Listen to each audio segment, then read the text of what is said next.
Berita palsu ataupun maklumat yang tidak sahih merupakan satu kesalahan yang membolehkan pihak berkuasa seperti polis, Malaysian Communication and Multimedia Commission ataupun MCMC dan sebagainya mengambil tindakan undang-undang ke atas individu atau sekumpulan orang yang menyebarkan berita yang tidak sahih.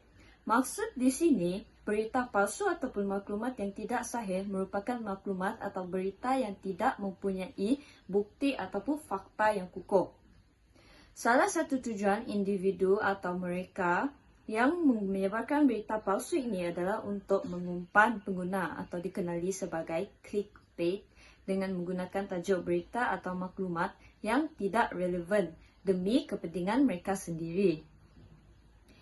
Contoh berita palsu atau maklumat yang tidak sahih adalah pemalsuan identiti, skamer ataupun penipu, berita palsu seperti pandemik COVID-19 dan mesej berantai. Masa ke semasa semakin menjadi-jadi di kala arus kuasa teknologi masa kini. Hal ini menjadi peluang kepada pihak yang tidak bertanggungjawab untuk mengambil kesempatan dan menggunakan nama serta akaun palsu untuk menipu orang lain dalam menyebarkan berita palsu dan juga penyampaian maklumat. Sebagai contoh, mereka menggunakan identiti palsu mereka untuk menipu rakyat yang menerima bantuan sara hidup dengan meminta maklumat pribadi orang lain. Hal ini kerana mereka ingin meraih bantuan yang disalurkan oleh kerajaan kepada orang itu. Dengan menggunakan identiti yang palsu, mereka dengan mudah dapat menipu orang lain. Kes penipuan atau lebih dikenali sebagai skamer kini semakin meningkat kerana terdapat masyarakat yang mengambil jalan mudah dengan menipu dan memperdaya orang lain.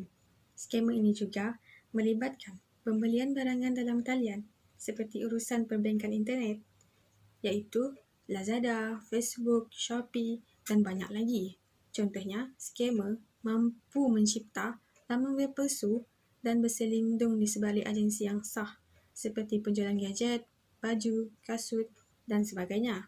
Hal ini juga bertujuan untuk mereka mendapatkan keuntungan yang lumayan kerana mereka menggunakan nama laman web yang telah dipercayai oleh ramai orang.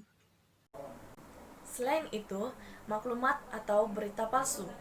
Berita palsu merupakan kewartawanan kuning atau propaganda yang terdiri daripada penyebaran maklumat yang salah atau olok-olok secara sengaja melalui media akhbar tradisional, media penyiaran, maupun media sosial dalam talian.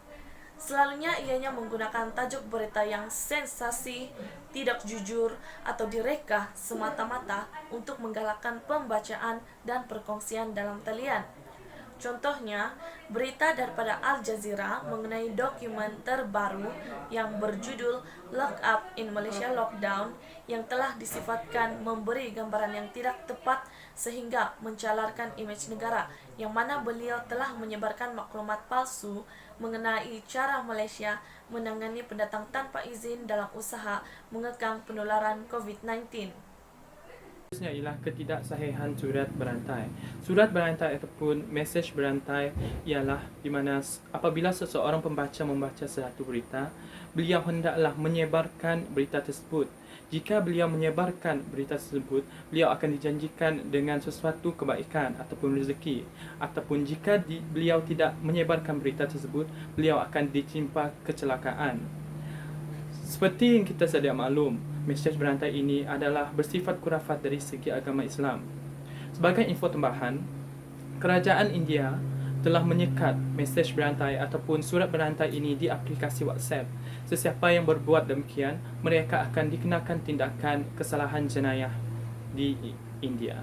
Secara konklusinya, isu penyebaran berita dan juga maklumat yang tidak sahih ini boleh mendatangkan kesan yang buruk terhadap masyarakat dan juga negara kita.